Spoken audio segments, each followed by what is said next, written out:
3, 2, 1, and we are live. We're live. For our... Is this our first home team episode? This is like the first official one. Yeah. This is the first home We team. tried, Yeah, but now we have the full home team here. We do have the full home team. Yeah, Ben, throw those headphones Yeah, on. throw the headphones on. So, we got the home team. Me, Ryan, Team. Ben. Zim is off right now, off camera, editing his next masterpiece, but he'll be on home teams from here. Clicking away. Jason's here in spirit. Jason's here. Coming good? Good. Yeah, Jace starts his third round. Third. On He's Monday. Oh, today. almost halfway there. He's feeling strong. He's been fucking. We talk about it. He's been crushing it. Yeah. I never expected him to be so good right now. Like his energy is surprisingly like super high. Mm-hmm. Like you can catch him and he'll be like you'll still catch him. And like the thing that Jace never used to do is be like, hey dude, like I can't get into this right now. I'm like not feeling up for it. So you'll have those conversations once in a while.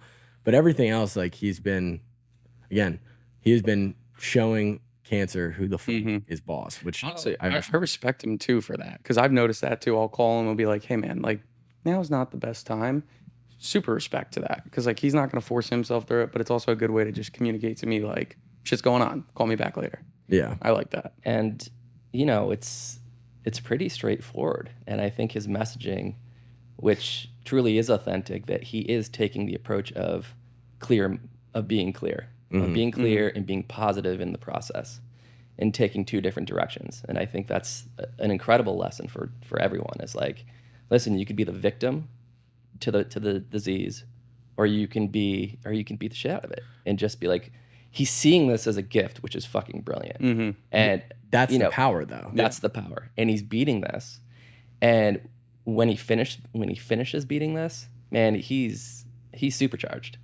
He's gonna crush this. Like the things that we are creating in this process and his journey that he's creating, it's game over. In a positive way. It was so funny. So there was like a Reddit post that went out, and I saw this. This was fucking Did you see it? hilarious. So there's I heard about it and I started getting really pissed off. And you guys know me, like I went into the abyss of Reddit. I'm like, I don't even know what to do. I'm gonna fight the Reddit people. I don't even know how that works. So I don't even know what to there was like a comment. Reddit. There's a Reddit page. Like the gist of it was like this guy was obviously just like skeptical, like anybody on the internet is of anybody that does anything realistically. So he was skeptical, but he was writing it out.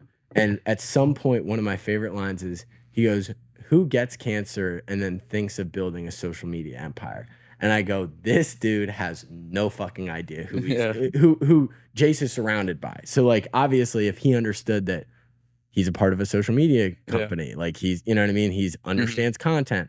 All these things would have been more understood. But I love the perspective of like, he has to a level that we've never seen. The virality that he's had, we've never seen. We can't take credit for that aspect of it, but the mindset behind it of like, hey, let's create.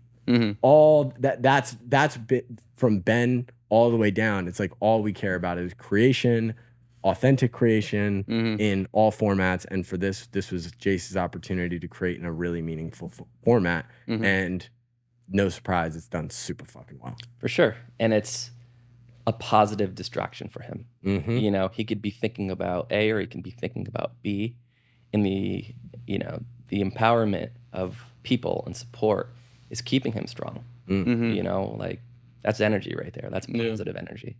And what we've seen too is like he has been so hyper focused on this. He's like that. He'll get into his grind. We all know Jace well enough to know that like he'll lock in, he'll get shit done.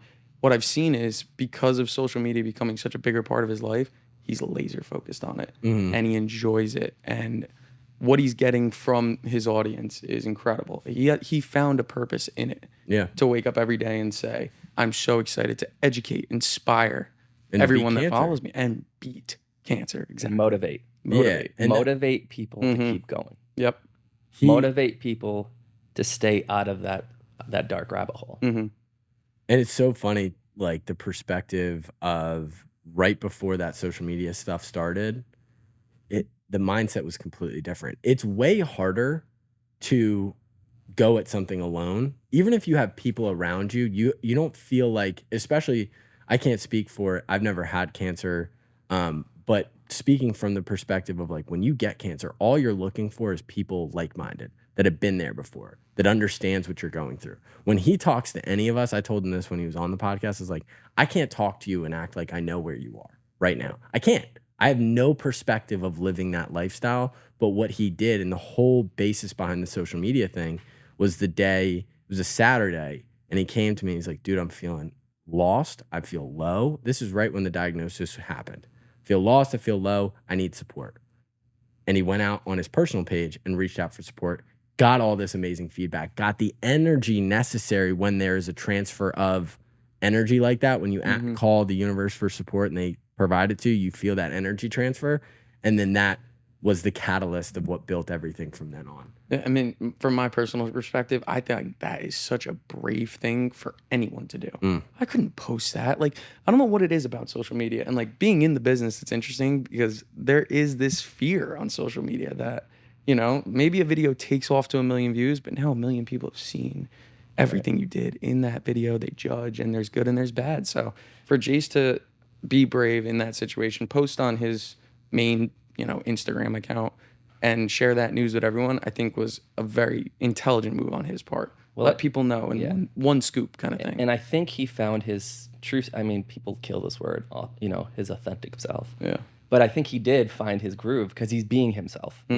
And that's resonating in a different way to people. And it's organic for him. It's he wakes up, he's just having conversations honestly to a mirror, to himself. And it's therapeutic. And the feedback, the energy that he's getting back in response to him just being himself is incredible. And I think, you know, we've all tried to play in the game of, I mean, we're doing it right now, right?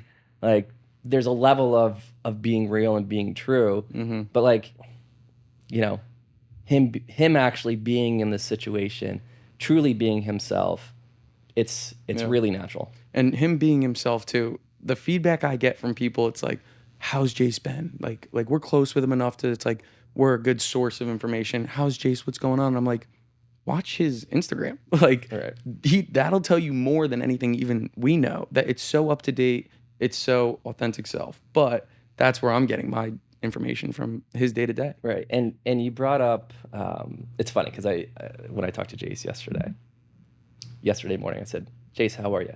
Like how you doing? It wasn't like, how you doing? He's like, I gotta talk to you about that. And it's funny, the power in words.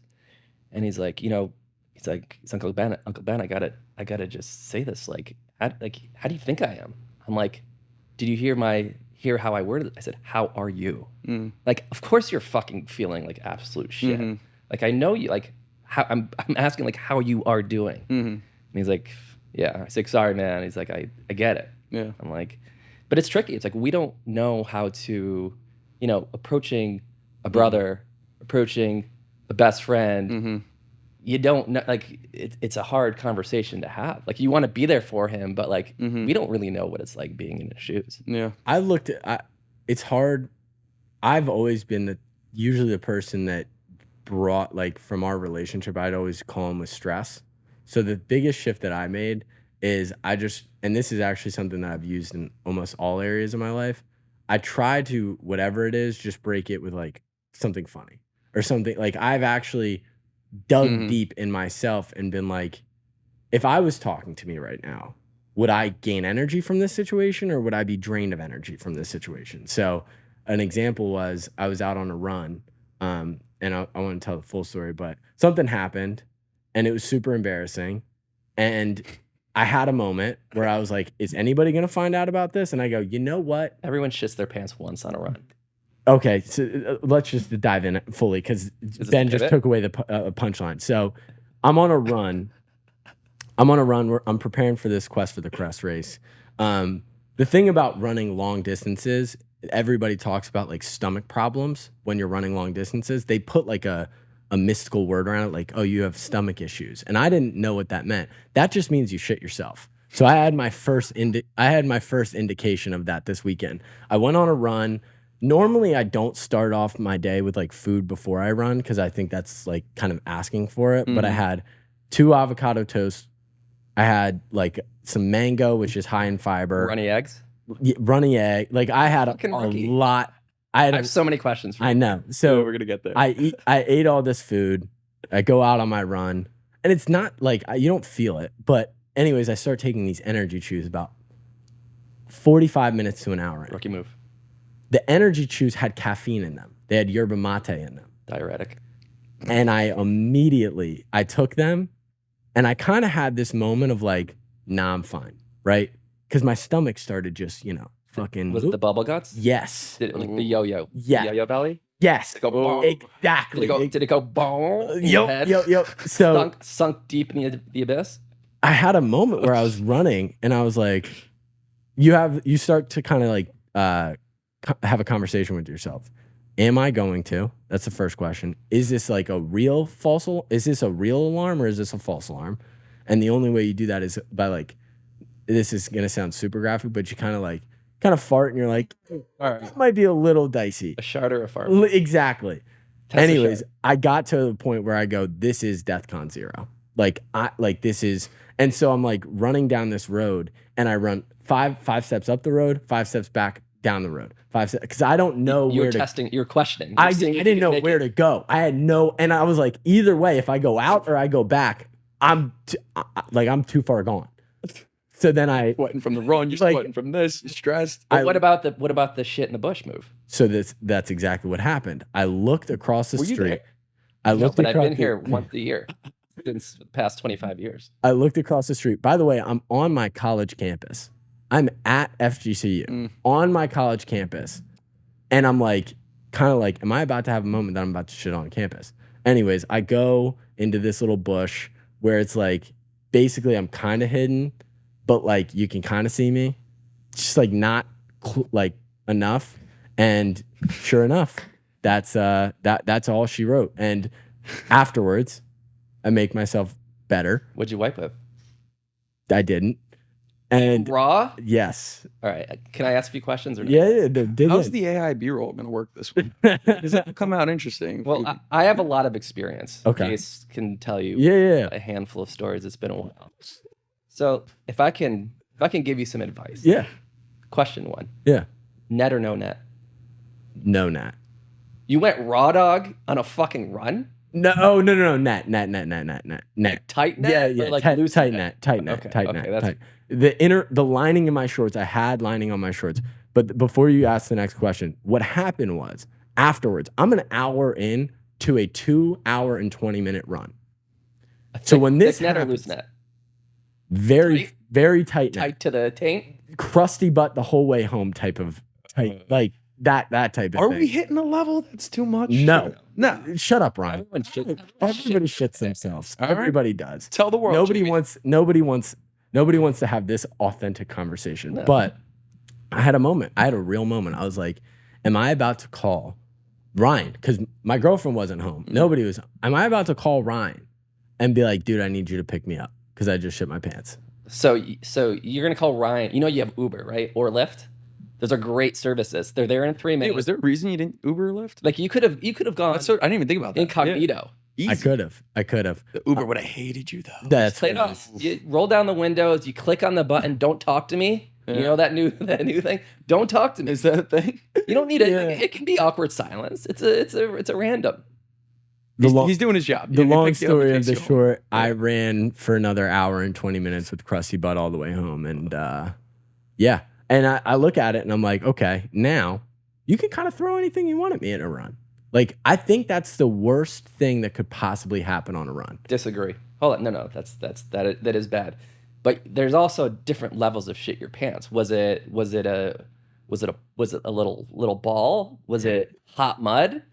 Was it usually when you have the yo-yo belly, it pushes your belly down like a custard machine, right? Like there's no stopping it. When the yo-yo's there, the custard comes out. So am I wrong? No, that is a clear indication of what happened. So you custard in the bush. Yep. I just want to recap it. You custard in the bush. With there was No. You got to talk about, was it hot out? That's another. You got to. super hot. Okay. out. So hot. So super hot. So you had panic in 95 degree with 100% humidity. It's a bad day. I'm not gonna lie. It's a bad day. It's a really bad day. Would you like not eat the avocado toast like again? You know what's like, fucked up? I what do you ran think the it was long run. from? Ran the long run this weekend, and I did the same steps nutritionally because I really wanted to find out if I was just like, if it was a bad day or what it was.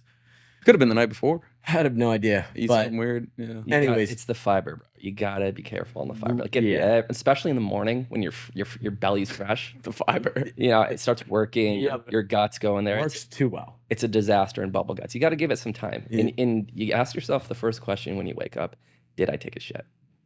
The thing is, You don't gamble. The until way it's that you out, have until the mud's best- out. You don't gamble till the mud's out, bro. the way that you have the best run ever is you have a great. It says the best run starts with the best number 2, and I had the best number 2 before I started. I was like, dude, I'm on. Like that's my. It was hard. Am I gonna have a good run today? It was a hard one, right? Yeah, but it was a backstopper. Yep. You know what I mean? The stop came out. Yep.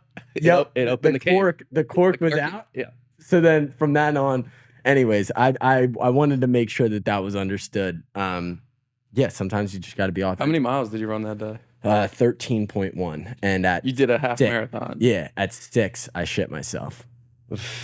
That's a bad That was day. a long day. That's a bad day. But it happens. We'll clip that. Yeah, We'll clip that. we It, will clip that. You know what? It's humbling. You have a story. I have a story. You have a lot of stories.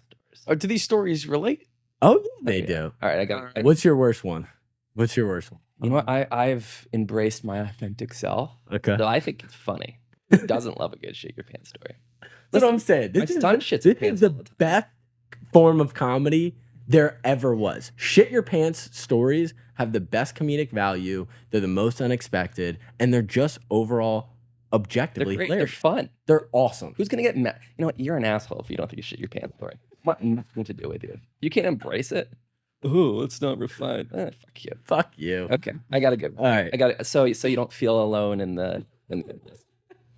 So this is one of my favorites. So this is I don't know, maybe 9-10 years ago. I had a condo across from Mercado, and I used to do my run all over Pine Ridge. And that summer, I learned a valuable lesson, and I'll get to it.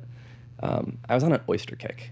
You guys know anything about oysters? There's a couple rules with oysters. I didn't really know that at the time. I was in it. It was an aphrodisiac. You know, I was single at the time. Every other day it was an oyster night. You know, oysters and champagne, sliding them in. You know, it's part of the move. Mm-hmm. So anyway,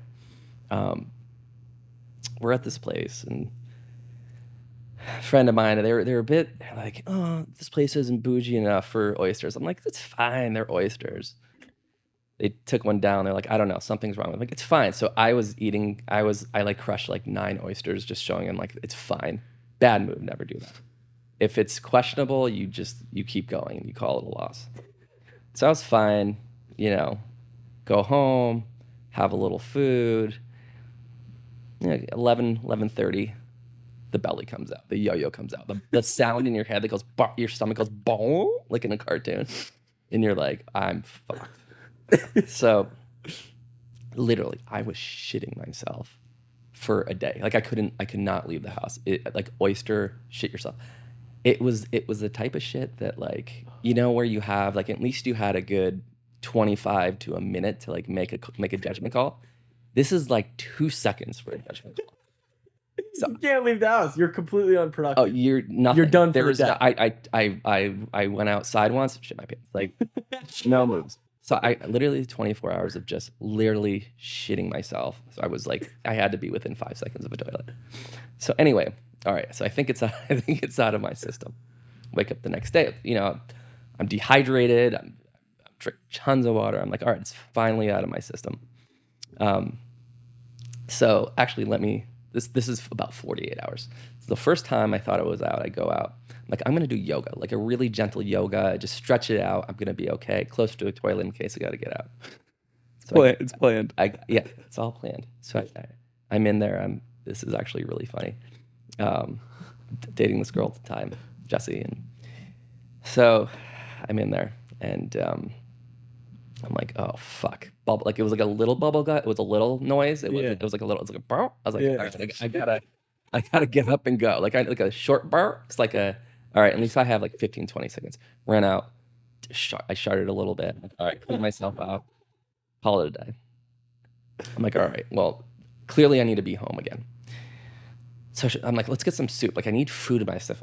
Like let's get some pho. We're next to a pho restaurant. I'm like, all right, let's just do some pho. It should be safe, right? Like get some broth in my system, get some nutrients, get some noodles, get a good layer in the belly. Start coating the layer again. Go in there. Get out to go to the restaurant. She's walking ahead of me. All of a sudden, the big bounce came, and it was like bounce. I was like, oh my god!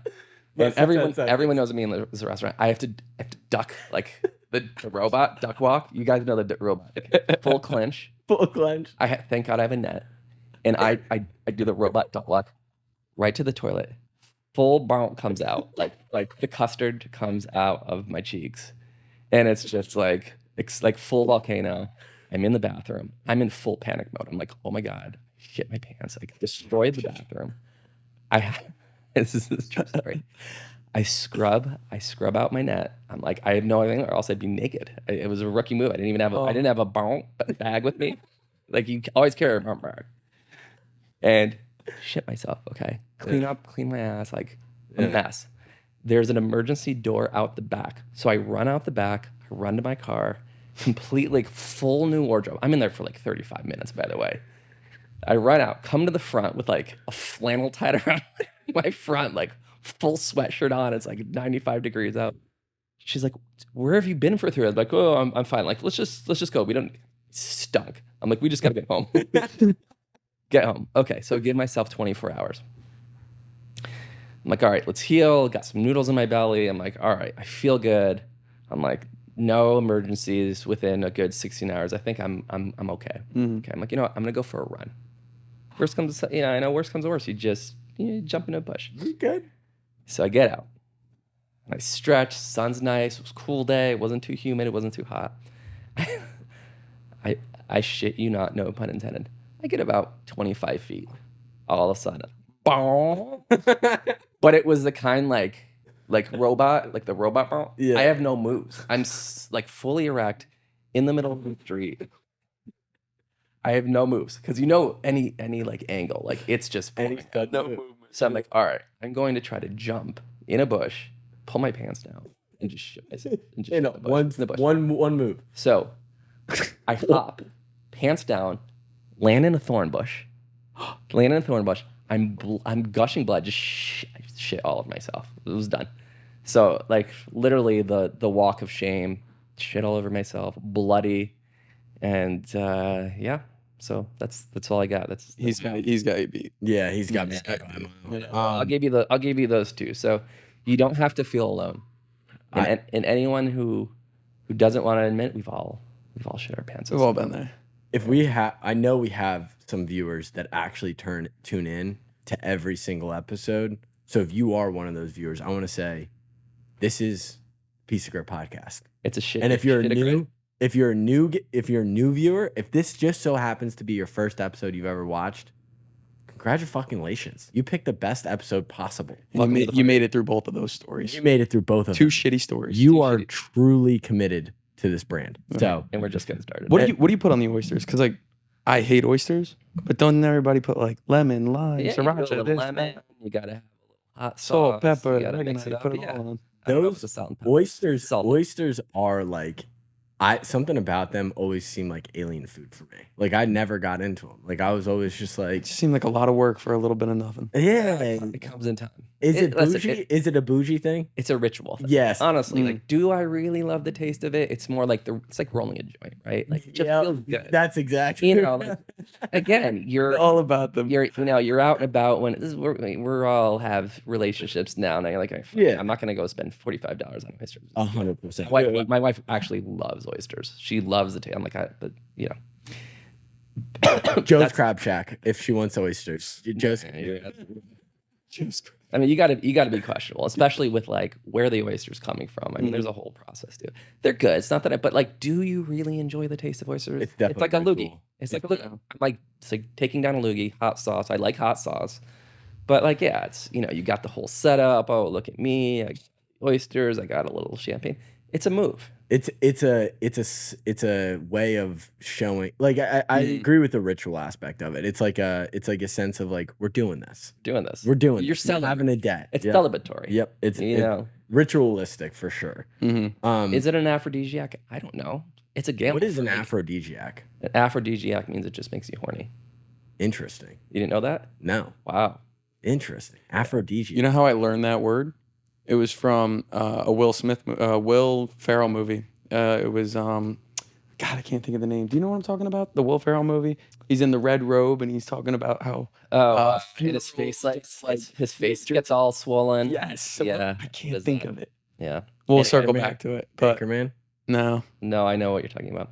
No, that's interesting. Yeah, no, it's it gets you going. There's something in oysters. There's in Peru they call leche de tigre, milk of the tiger, and it's just a mixture of like lime and fish juice and oyster juice. I don't know, something about it. Yeah. Something about it. did you say your Gets your friend? blood flowing. Didn't you say who the group of people you were with when you were eating the oysters? Didn't you say one of them was like, these don't look too good? Yeah. But what did I ate what did he notice that All you right, didn't notice? this was like a spite eating oyster at me because they were acting a little too bougie, and I was like, it's just fucking oysters. They're fine. They smell fine. Because we didn't like do it up at like the bougie spot. We're like, sometimes you can do oysters in like a down and dirty raw bar. It was like a down and dirty raw bar. Looked good, smelled decent enough, but clearly That's the cue, right? Isn't that the problem with seafood in general? I'm not a seafood guy. Like I've never been a seafood. I'm a sushi guy once in a while. Like I'll do sushi. That's kind of a seafood guy. Not really though. what are you talking about? It's fucking raw fish. No, but I'm saying like you're either doing sushi or you're doing seafood. Seafood, I think like raw bar. Crudo, raw. Yeah, but like it's still fish. To be Yeah. fair, I'm not really a seafood guy. What fish do you eat? I don't. None. I do you eat don't. fish? Really? No. Surprised Why? because you're a big protein intake, healthy. Like you would love I'm all adding that to your diet. I'm on a huge. I've done a ton of preliminary research into like the different types of protein sources. Fish has a lot of good like fish oils and different great omega fatty acids. That's really helpful. But grass-fed beef has the highest nutrient content out of any meat. So I'm a little broke boy right now. So I'm just like eating as much raw. Or Raw not meat? raw, not Just raw. eating meat. like a fucking animal. Open it up. grass-fed ground beef. Yeah. Like that's pretty much in my day-to-day. Oh, and interested. There's this new phenomenon called budgeting out loud. So it's this idea, which is interesting. Financial literacy has never been something that I think you talk about roundtable. Like how much are you saving? What are you doing? Like I'm not somebody that came from a family that we talked about finances in that specific way. Like we talked about, hey, we can't spend this because we're trying to whatever, but it was never that.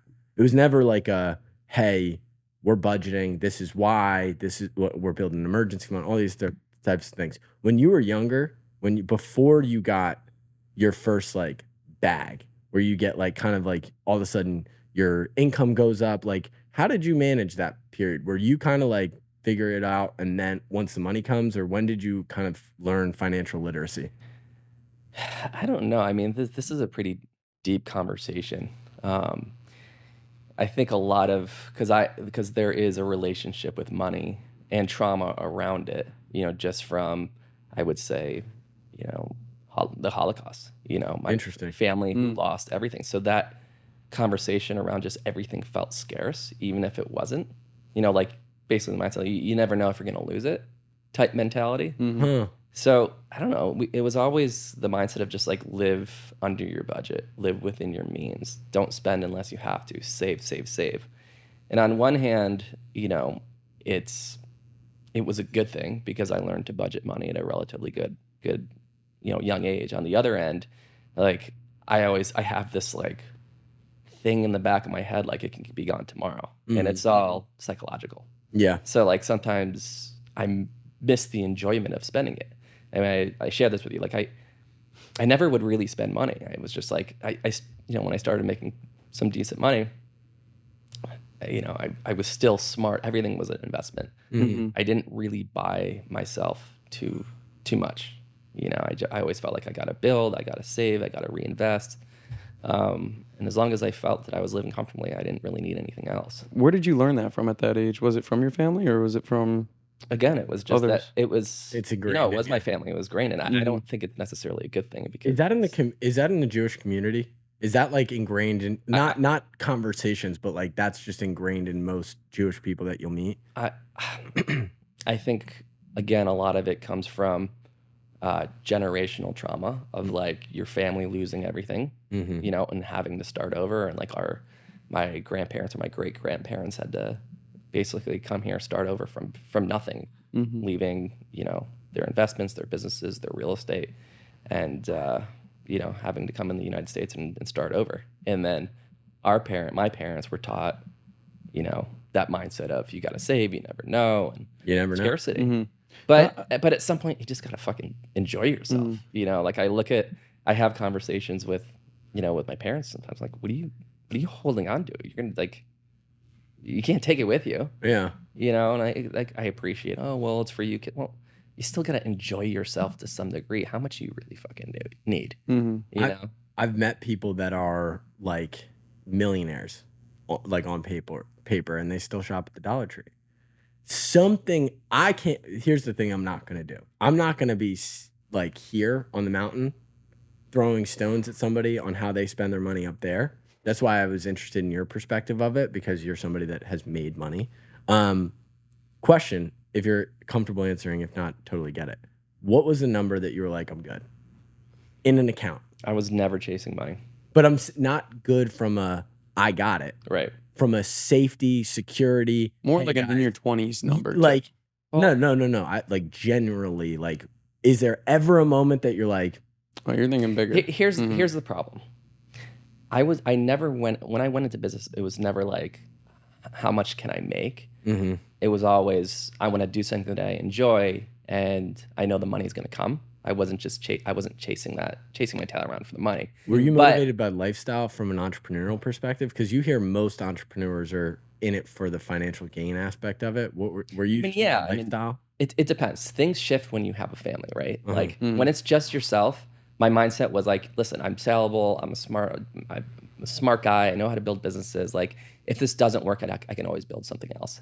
But suddenly you reach a certain age and you have a family, and you're like, I don't want to fuck this up anymore. Like, what if I do lose this? Like, you start peeling back layers, and you start looking at things a little bit differently, responsibly, which suddenly you start having fear that you never had before. I've shared this with you before. Shit happens in business.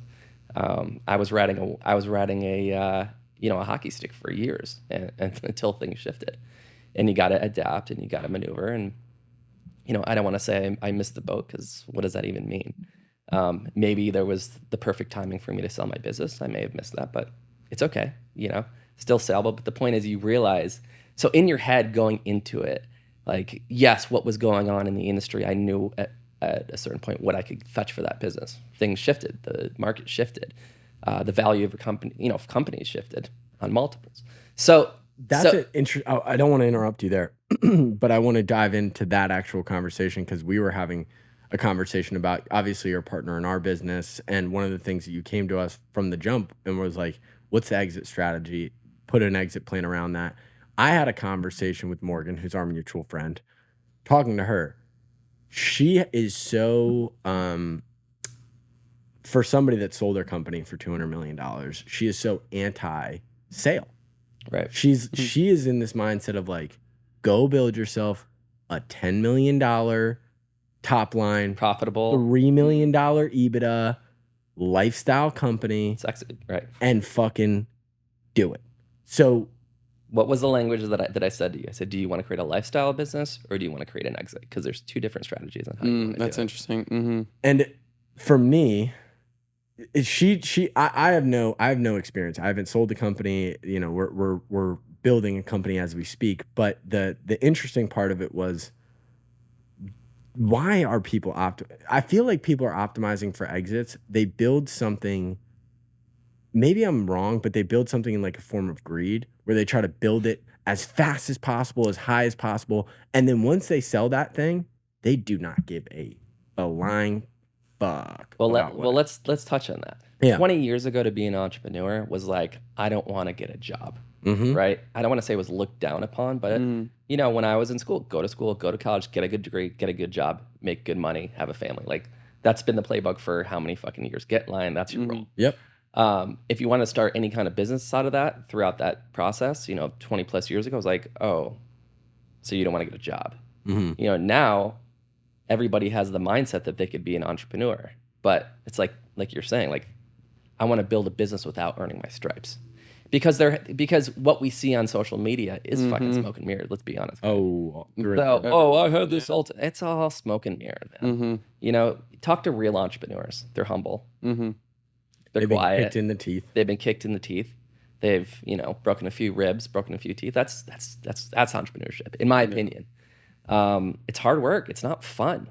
I mean, we talk about that. It can be fun. You can build your business being fun, but after a certain point, you can build this amazing business up. Then you have layers. Then you have different processes. Then, you know, depending on the type of entrepreneur you are you on the operational side? Are you the creative side? Do you have partners that balance you know, your creative vision?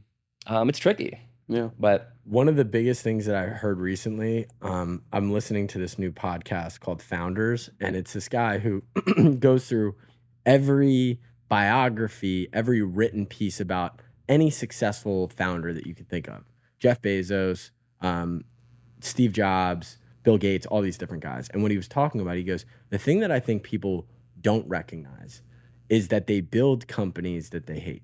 They literally build a company that they end up hating. They love what they do at the beginning of the company. Then they focus on scale. it's becoming fun. And then all of a sudden you're a few years out and you've completely detached from the mission of what you were doing. You're not on the pulse. You build something that you don't hate. Me and you have had extensive conversations. Because when money starts transacting, people look at you different. And people's ambitions become a bit different. Yeah. Expectations, entitlement, right? Like, I'm part of this team. I deserve more. Nothing's ever good enough. And I don't want to say, but maybe it is a bit of a generational thing sometimes. Suddenly there was this sense of like, I deserve this. Well, why do you deserve that? If you go build your own business, then go take all of your money. Yeah. Go put all of the risk on the line. Go take a loan from the bank and go see how that feels like, and pay all these people, have employees. You know, don't take a salary in the process. Oh yeah, have people's livelihoods on your heads. Yeah, well, that's the one thing I think that we've been talking about a lot more recently. It's like, you don't really look at that in the beginning. When we first started, it was the last thing we were thinking about. It's like, we're feeding mouths, you know, or we have mouths to feed. And it's so interesting going through these months knowing like this all will continue to work out, but we have people that relying on us. You need to just trust the universe right now. And we talk about this, right? That's all it is. And you know, you take what you need to live off. You got to trust it. You got to, but no, I call this, you're earning your stripes right now. Listen, I didn't take a paycheck for 3-4 years. Yeah. It's fine, right? Like, are you guys having fun? Yeah. We Are you making enough money to get by? Yep. So what do you need? Nothing. Nothing. You guys don't have kids. And you don't have any real responsibility. I mean, you have responsibility. No. I'm not trying to take. I have zero debt.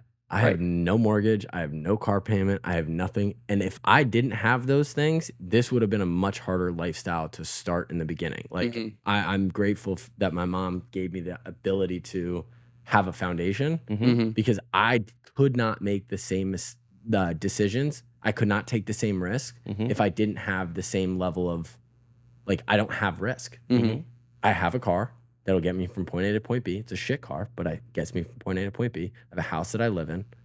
You got a great office. Got a great office. No, it's exactly. Good rates too. Great rates. And what's the biggest thing of it all? We're working for ourselves. That's an interesting concept. I think that's so important because I wake up and I'm motivated by what I want to do today, not from what someone's told me that I need to do. It's interesting. Motivations change. And I want to talk to you about this. Motivations change. When I started when me and Jay started, I actually was motivated by pure, if I do not get money, I do not live. I didn't have a job. I didn't have a side gig. I had nothing. Jace will tell you. It was like Jaime was making the money that the company made. So when the company made $250, 225 of it went to me so I could buy groceries. That was literally my lifestyle at the time. That motivation, I like wish I could replicate it because I can't go back to what it felt like to wake up in the morning and your fucking like your money is dependent on whether you got up and moved that day. That transitions. Now I feel like I'm in a phase where I feel so responsible for so many people that once that switched, you're like, okay, you're doing it for a different reason at your level. What is the fucking motivation? Right now? Yeah. Well, after I got through my funk, like that's probably for another episode. Yeah. Of 4 years of serious entrepreneurial depression. Well, explain that, because entrepreneurial depression, I actually, before I got into this company, I didn't get it. But then I one time sat down, I was a part of a VC firm, and I sat down on the other side with the VC firm that were trying to acquire this company. They did $6 million a year top line, about $1 million a year EBITDA. So fucking awesome company. Like we're making $1 million a year profit. Like that's amazing. They sat there and belittled themselves for 90 minutes about how stupid they were, about how little they understood about business. And I'm looking at the it. VC belittled them? No, the entrepreneur To themselves. was belittling Because themselves. they didn't have a good mentor. But they did not, this entrepreneurial depression and the conversation that we'll have with, it's like you become so shelled off to reality. Yep. I had somebody the other day that go, like, I was saying how I don't feel like an entrepreneur at some points. Like, I don't feel like I can call myself an entrepreneur. Do you feel upset when you try to measure yourself up against other people? Fuck yeah. Well, that's the lesson right there. There's always going to be someone bigger and better than you. You just got to be within your own peace. So the entrepreneurial depression of like, you think that you're supposed to be so much further along. You think that you're supposed to know so much more. But the idea is like, we all like Do you know what it is? I'm going to tell you right now. That means you're an entrepreneur. We're all insecure. We're all insecure. Let's be honest here. Let's be our authentic selves. Man, we're all insecure. We're probably athletes. We all want to win. Yeah. And I think, with today's norm of social platforms and what we're seeing on a day-to-day and content that we're just absorbing, I mean, it's fucking toxic because it's 95% of it is bullshit, if not more. You're just hearing everybody's success stories, but no one, I don't want to say no one, people talk about it, but you're hearing more wins than you are losses. It's like you talk to the gambler, right? They're going to tell you every time they win, but not talk about the times they lose. That's part of my journey, man. I like to, the way I've mentored, it's like, all right, let's talk about the real stuff. Let's talk about, because shit's going to go the other way sometimes, and you got to be equipped and ready for it. And ride the ebbs and flows of just fucking business. I mean, I've had to learn the hard way. That's what I've learned from you. I asked you one day, I go, Ben, when do you stop feeling like this all is all going to fall out from underneath you? He said, hey, welcome to the game, brother. It never does. So I got this. I live my mindset. Right now, my mindset is a couple of different things. Whenever I feel like it's great, I get very, very cautious. I start to get very, very worried. I'm like, okay, things feel like I can't be fucked with right now, right around the time that I usually get fucked with. But it's also this idea of no matter if I'm having the worst day, if 3 clients leave in the same day, what part of this am I really grateful for? Well, I'm grateful for the fact that in between meetings, me and Ryan can go throw the football outside. I'm grateful to be literally all I have to do if I need really good mentorship, I can walk downstairs and talk to somebody that's built an 8-figure plus company and it has built multiple companies and has been a part of this. So it's like there's always a frame as an entrepreneur of being in that lack state. So it's like finding the balance between when do I need to be on high alert? When do my antennas do need to be up and be like, something doesn't feel right? And when can I sit in the gratitude of like, man, I'm so grateful to be here? Well, you have the choice, right? You should always sit in gratitude. You should always sit in gratitude. Because there's going to be times when you got to be equipped when it goes the other way. And celebrate the wins and realize, everything, things, wait, let me reword this and then you can cut this. Start talking. Question. How do you deal with getting punched in the face business wise? How do I deal with it? You just take the punch, man. I mean, you take the punch, and that's what it is, and you learn from it. You absorb it, but it's temporary. That's where I was going. Mm-hmm. Yeah. That feel that we were talking about, like something is going on, or a punch to the face, punch to the ribs, whatever it may be. It's just a loss. It's just temporary. You could sit in that space of just that feel, and it's okay to feel it. Listen, that's I told this story the other day. At 7 years old, I was wrestling. My best friend Chris, my best friend Taylor, his father was an Olympic wrestling coach. And I'm so grateful for that experience because I look back at that. The best lesson I learned at 7 to 8 years old when we were wrestling one-on-one with other kids. I mean, that's a hard feeling when you're young. You don't know because you haven't really learned, that feeling of losing. Mm-hmm. And to get taken down and to lose and feeling, almost shame and feeling those emotions that you haven't before because you've been loved and you've been embraced at a young age and everything is good. Well, that was such a good lesson because I learned to fail. And it wasn't necessarily the fail. It was all right, get your ass back up. Mm-hmm. The next day, your coach is there or your mentor is there to say, listen, what did you learn in that experience? Like, you're either going to learn from those mistakes. You got to be real with yourself because it's one-on-one. Like, you lost. There's two people in a ring. Someone's going to end up winning. Someone's going to end up losing. Yeah. So learning how to lose at a young age was so invaluable. And that competitive streak, something like, I don't want to lose. So guess what? I'm going to work harder. I'm going to train harder because I want to win. I'm going to keep winning. Yeah. And I was never the best athlete, but I mean, Chris always, who was an amazing athlete, his father was our coach, Freddie, and Taylor was an amazing athlete. I was never the best athlete. I just worked really hard. And I think that because I knew I wasn't as fast, I wasn't as quick, but I had the heart to just keep going and to keep grinding and bust my ass. And I learned to commit. It's interesting, like that idea of commitment, because entrepreneurship in a lot of cases is just the repeated action of committing.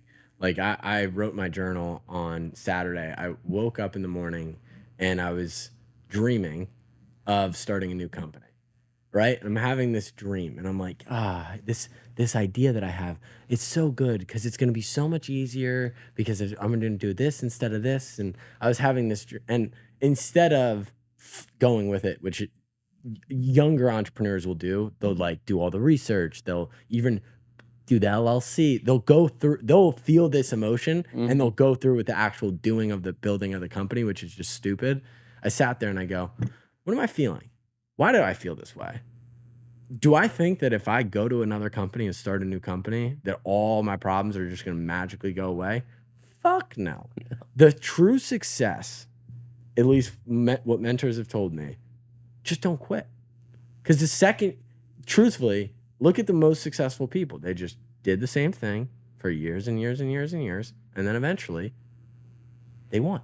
It's not even just quitting. It's quitting in your head. When you tell yourself this sucks, it's going to suck.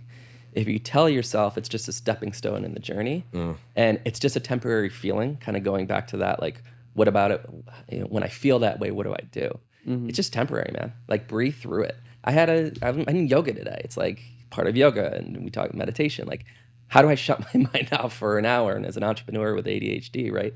Like, it's hard to do. And that's why I love yoga. That's why I love meditation. That's the game. And I'm in yoga. It's 8 o'clock, 7:30, whatever, 8 o'clock in the morning. And I'm just like, shit. I just remembered, like, I was forgetting something, which I should never do. I go outside, I check my phone. I'm like, fuck, I have a big meeting, big buyers meeting. And then I saw, back and forth. And I'm like, fuck. I'm like, you know what? I'm going back in, and whatever's going to be is going to be. But I'm in that journey. I'm in the studio. I'm doing my yoga, and I start creating these stories that are not even true. Great, the buyer wants this. You can't fuck up. You can't reschedule. This is a huge account. whatever. This is like, you know, and then I get out and I said to myself, I mean, you know what? It's just temporary. And I went into the space of gratitude. Like, I'm grateful for my health. I'm grateful for my family. I'm grateful for the abundance that I have. I'm grateful for the possibilities that I have with all these other businesses that I'm working on right now that I love doing. You know, I'm in the space of like, I want to do things because I love doing them. And I'm like, you know what? If it doesn't work out, it's not going to work. I'm going to be okay. And then I went out, checked my phone. I created my whole story because me being a spaz, I realized I had the wrong day. So it wasn't even a reality. No. So like, you got to take a step back sometimes. You got to breathe it out. And listen, if the universe has a reason for it, there's usually a reason for it. I like what you said about it's just a stepping stone. Yeah. Realizing that. For me, I started a pressure washing company about a year ago. And for me, it was my easiest way into entrepreneurship. It was a simplified business in my perspective that I could start, I could scale, and if I put the work in, it would happen. But what I learned is over time, 6 months go by, sales aren't where I want it. I can't find employees. I'm struggling. These problems here, problems there. I mean, we're a 2-man team, and I didn't understand fully that I just needed more support to get things running. But what that led me to was a phone call from Jaime. Around July, first week of July, get a call from Jaime, and he goes, "Hey, bud, I have seen the work you put in for Trident. Your company's coming together great. He's been a great mentor to me and friend, just helping me along the way. But it got to a point where I sat down with Jaime, and I was like, it's just not going where I want it to go." And Jaime goes, "I could use all your skills on your company." And he's like, I want your support. And after a couple conversations, I took the leap of faith to close Trident and work with Grit Media. And I always look back at that company as a stepping stone. And without it, growth or not, without it, I don't think I would have the skills that I've learned today going through those 6 months of just getting by. Stepping stones are just important in life and realizing them. Did you learn more? This is kind of a question for both of you. Did you learn more in school, in business school, or did you learn more in this journey that you're in right now? In this journey, in the lifestyle of going out, door knocking, I learned more in the field, no matter what. It was always in the field. I'll be honest, I've actually been struggling so mightily with this feeling because I dropped out. It's no secret that I dropped out. And my house is very close to the school. And for the last 2 years since I've been dropped out, I've been running by my school. I came to FGCU, not to get into like a whole thing, but I came to FGCU to change who I was, top to bottom. I was the football guy. I was trying to find my my identity. I didn't really know who I was, and I came to FGCU to find that. And I remember stepping foot on campuses, and as vain as this sounds, I looked at a building, and I go, my name's going to be on that building when this is all said and done. Said that. Getting onto campus, I was talking to Ryan about this recently, and I said I was going to be the most popular person on campus. All of this vain, super, super vain. But the motivation behind it was right, in my opinion. I went and I was a part of every student organization. I was a president of Pike right after Jace was. I was anything that I could find my hands to get my hands on because I wanted the status of it. Then comes COVID. And when COVID happened, all my status went away because school was closed and whatever. And I found my purpose in building businesses. So tactically, I learned way more building businesses. But the moment that happened when I was in school, I was Pike president. I was the youngest executive director on student government. I was all these different things. And I remember looking at myself, I was like, what the fuck was that all for? Do I actually like this stuff? Do I actually feel motivated by this stuff? And I sat with somebody and they go, you ran your ladder, you put a ladder up against the wall and ran so far up it so fast that you didn't even know if that was the ladder you were supposed to go up to begin with. And I was like, it was a wild experience. But going back to it, I actually feel as though I haven't closed that chapter in my life. Do you think there's something deeper to that? Yes. I don't think I've closed that chapter. You know what I'm life. hearing? What? I think it feels like you were on this quest of being accepted. Self-actualization for sure. You know, Sure. what happened, in high school or your earlier years? Like, Oh, yeah. there's something there if you want to go a little bit Oh, deeper I of like 100% will. why did you feel that you had to be the most popular guy, have your head Yeah. like what was Truthfully, I was a loser in high school. okay? Not from a But what is loser what is perspective. what is So a that's loser what I mean? was going to say. So I was obsessed. I'm an obsessive person, very obsessive. So in high school, I was playing football. I was an athlete. So my life was athletics. That was all I was. I was a football player. Because in Florida, freshman year, all the way in from when I was 8 till freshman year, you could play football year round. So I had my social life was in football. Everything was in football. Then I moved to North Carolina. I don't have friends in North Carolina. What year was this? This was sophomore year of high school. So the worst time of Right. all That's time to terrible move. time. Like all my friends are in Public school? Jacksonville. Yeah. Yeah. Or no, private school actually, which made it worse. And I went to high school and I spent 3 years training for the inevitability of me breaking my ankle junior year, my whole football career out the window, just as a matter of like whatever. And I went through this whole identity crisis. Who am I? I was the football kid. People knew me as the football kid. And now football isn't even what I want to do anymore. And I had a feeling of like, kind of like I was a loser. I haven't succeeded in anything in life yet. I'm not great at school because I was dyslexic.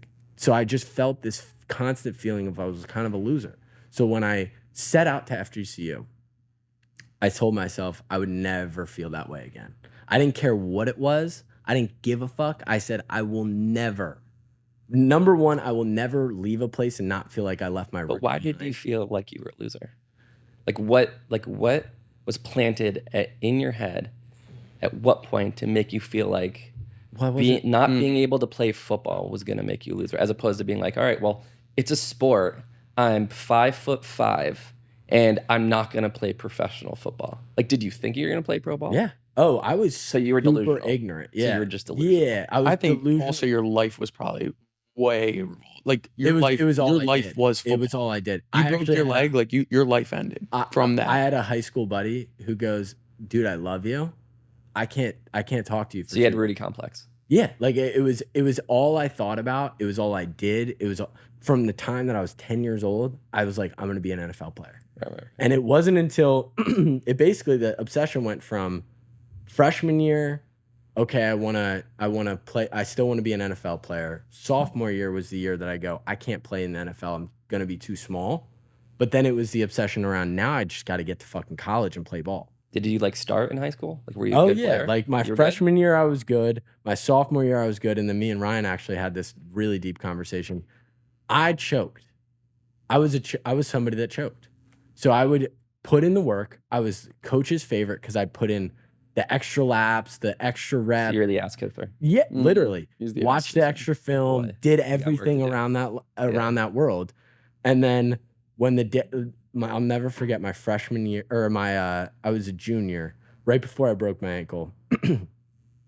I was up against a senior for the starting spot. I beat the shit out of him all camp. I was so far ahead, but there was seniority. First game came. He got hurt. This was my moment. What position did you play? It's safety. So it was cover 3. So if you know cover 3, we were in a cover 2 shell, and I was strong safety. So my only job was to come down and crash on a cover 3 and fill the gap. The free safety got hurt, so I actually had to go play free safety. You wouldn't think that would fuck you up, right? Like you didn't like, but this is my moment. Mm-hmm. So I get in I right before I walk on the field for my first play in varsity, the coach looks at me and says, they're going to send the guy on a jet sweep. We're going to be in a cover 2 shell. You need to roll back. Strong is going to roll forward, and then you'll be there because they're going to run a sweep, and then they're going to throw the seam on the sweep. I go, got it. He told me 3 times, walk on the field. They run the jet sweep. He's running it towards my side. This is my time to blow this play up. Crash down. I'm like 3 inches away from him. He barely gets the ball off. Touchdown. That was it. That was that. That was that. See and ya. then 3-4 weeks later, I break my ankle, and there goes the dream. So it was like this moment. Well, how long did you hold on to that moment? Oh, that moment? I still haven't gotten over it. I'm still sitting here today being like, I cannot believe Dude, it's fucking covered. we need It's some cover 2. serious ayahuasca with you. I know, right? You got it. You're holding on some. Go. You're holding It's- on some bullshit. It was but to like get back to it, it was like a moment for me where I knew I wasn't tapping my potential yet. But there's something deeper. Oh, you don't have yeah. to answer it right now. I don't think I have the answer. But there's something deeper that happened Yeah, in your childhood probably. that I mean, I had a made dad you that wanna was out of work. my life. I had plenty of opportunities for like you were trying to prove something. from the day for I someone. yeah, I was the shortest, I was the smallest, I was the least athletic. Right. I was all those things all the time. So when you go through that so repetitively, I always put myself in any situation as the second or third best. I was always trying to be the second best safety on the team or the third best whatever it was. I was okay with not being the main guy because I didn't feel like I Interesting. deserved it at that point. Now I'm Isn't it funny though? Like your language in that conversation. Yeah. You didn't think you deserved it at the time. at the time. Yeah. But it's all just Fugazi. it's all bullshit. It's all bullshit. You just say you're gonna fucking win and you win. And if you lose, it's temporary. You need to keep Exactly. fucking going. That was my You favorite. know? Before Maybe we, it's delusional. Maybe it's reality, but you can also manifest that and make it your reality. And if it goes the other way, you just pivot. Yeah. Do you remember saying to me, like, Rye, why do you work out? And I was like, I just don't want to get fat. yeah. You work out. Of course I do. Can't tell. We'll cut to the shot. But I said to Jamie, I was like, yeah, like I just work out to stay in shape. I don't want to get fat. I want to just, be good. And you're like, that's limiting beliefs. Now you saying you want to be the best third string, the best second string, you'll never be the first. No. True. Because you always put Never that be cap the on. first. The thing that I'll leave with, because I got to run to my appointment, but the thing that I heard somebody say recently, they talked about business and how that feeling of being a loser or that feeling that you lost is actually a lagging measure. For instance, you could put in work for 10 years and be doubted for 10 years by somebody. And in the moment, throughout those 10 years, they are right. They technically won. It's not until 10 years later that you actually win that you are like, you've triumphed and all that, whatever you thought is no longer reality. So it's like this mind trick of like, no matter if you're losing, you're winning, you're always winning mentally. So it's very interesting. But going back, circling back, it comes down to gratitude, right? Like, listen, if anything's a lesson right now, like we are blessed with our health right now. Nothing else fucking matters. Nothing else. We have good family. We have good support. We got enough money to buy food. We have shelter overhead. Like you gotta go, and that's something that I consistently try to do. It's like you gotta go to the fucking basics. And I think being present too and understanding, control the controllables relieves stress. Yeah, it in my does. mind, it does. Right. It really does. And I'll just say one more thing around that. From my lessons over the last few years, just like really internalizing shit, was I was living in this space of the past and I was living in the space of the future, that it was creating so much fear. Like nothing you can do. You can't control what happened. And you beat yourself up over it. And you go through some pretty bad rabbit holes, and you blame yourself. You go through embarrassment. You go through like, how could I let this happen? And then you start going into this other space of the future, and you're missing it. And what's funny is like now that I look back over the last 4 to 5 years, like nothing actually changed. Which is fucking hilarious. Like crazy. I created my own stories. I created my own fear. And that's why it's so important to be present.